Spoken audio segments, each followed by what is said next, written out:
Assalamualaikum warahmatullahi wabarakatuh. Halo semuanya, saya Najwa Mutira Jasmine. Di sini saya sebagai ketua kelompok dari tim 2. Baiklah, pada kesempatan kali ini kami akan menjelaskan hasil visualisasi data dashboard laporan keuangan UMKM Hijospa untuk periode Januari hingga Mei tahun 2025. Dashboard ini mencakup 3 komponen utama. Yang pertama ada laporan laba rugi, kemudian ada laporan perubahan modal, dan laporan posisi keuangan. Baiklah, kita akan mulai dari laporan laba rugi untuk bulan Januari dan Februari. Pada bulan Januari, UMKM mencatat total pendapatan sebesar 8 juta. Namun, beban operasional terjadi sebesar 13 juta, sehingga menghasilkan rugi operasional sekitar 5 juta.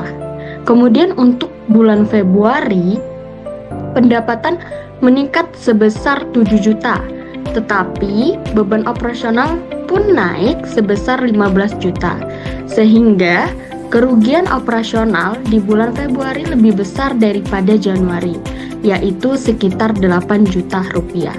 Pola ini menunjukkan bahwa peningkatan pendapatan belum mampu menutupi biaya operasional, sehingga usaha masih mengalami kerugian di 2 bulan awal. Baiklah, untuk bagian selanjutnya akan dijelaskan oleh rekan saya Hesti Anggraini. Kepada Hesti dipersilakan.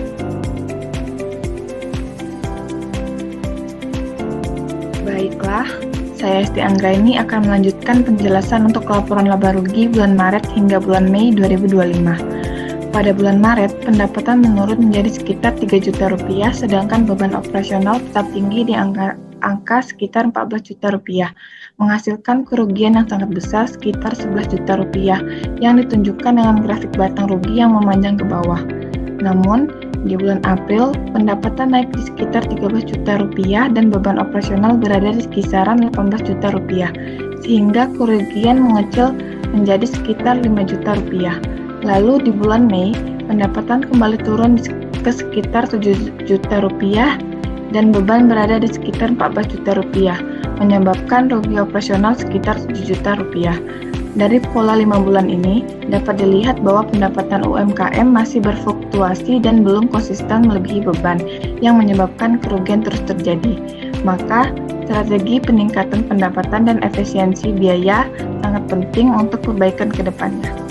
Baiklah, selanjutnya akan dijelaskan oleh Lutfia. Terima kasih.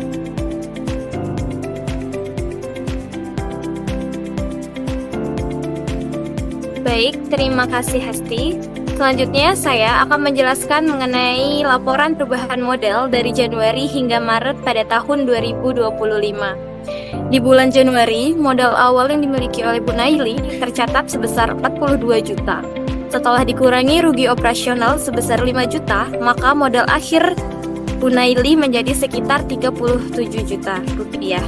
Lalu di bulan Februari, Bu Naili menambahkan investasi sebesar 8 juta, sehingga total modal sebelum rugi menjadi sekitar 45 juta. Dan setelah rugi operasional sekitar 8 juta, modal akhir adalah 37 juta rupiah. Dan pada bulan Maret tidak ada tambahan modal, sehingga dengan rugi yang cukup besar sebesar 11 juta, modal turun menjadi sekitar 31 juta rupiah. Ini menunjukkan bahwa kerugian usaha secara langsung mengurangi nilai modal, dan jika dibiarkan berlanjut bisa berdampak pada keberlangsungan operasional UMKM. Baiklah, selanjutnya akan dijelaskan oleh Najwa Indira. Baik, terima kasih Tia. Saya Najwa Indira akan melanjutkan bagian laporan perubahan modal untuk bulan April dan Mei. Di bulan April, Bu Naili kembali menambahkan modal sebesar 8 juta, sehingga total modal meningkat dari 31 juta rupiah menjadi 39 juta rupiah. Sebelum dikurangi rugi sebesar 5 juta.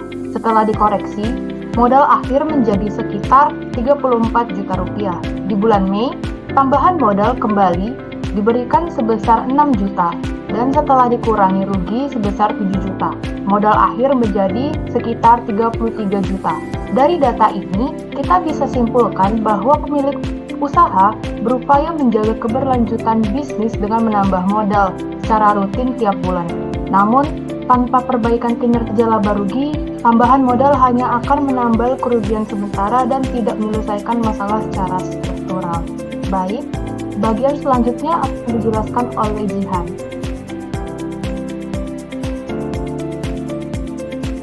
Baik, terima kasih Najwa Indira. Saya Jihan Rosika akan menyampaikan analisis laporan posisi keuangan dan simpulan akhir dari dashboard ini. Pada grafik lingkaran laporan posisi keuangan dari Januari hingga Mei, terlihat bahwa aset lancar mendominasi struktur aset hijau SPA. Sementara kewajiban relatif kecil. Komposisi antara modal dan rugi operasional terus berubah seiring bulan. Terlihat dari berkurangnya porsi modal bersih akibat kerugian. Secara keseluruhan, data ini menunjukkan bahwa UMKM hijau SPA memiliki peluang bertahan karena adanya dukungan modal dari pemilik. Namun, harus segera menekan beban operasional dan meningkatkan pendapatan agar tidak terus mengalami kerugian. Visualisasi data ini sangat membantu dalam memahami arah perbaikan yang harus dilakukan, baik dari sisi strategi keuangan, efisiensi, maupun pencapaian laba. Baik, saya kembalikan ke Najwa Mutiara. Baik Jihan, terima kasih telah menyaksikan video visualisasi laporan keuangan hijau SPA yang telah kami susun. Melalui data ini, kami berharap pemilik usaha dapat melihat lebih jelas kondisi keuangan dari bulan Januari hingga bulan April, serta memahami area yang perlu dibaiki sehingga dapat mengambil langkah strategis untuk kedepannya. Saya, Najwa Mutiara Jasmine, selaku Ketua Tim Kelompok 2, mengucapkan terima kasih dan wassalamualaikum warahmatullahi wabarakatuh.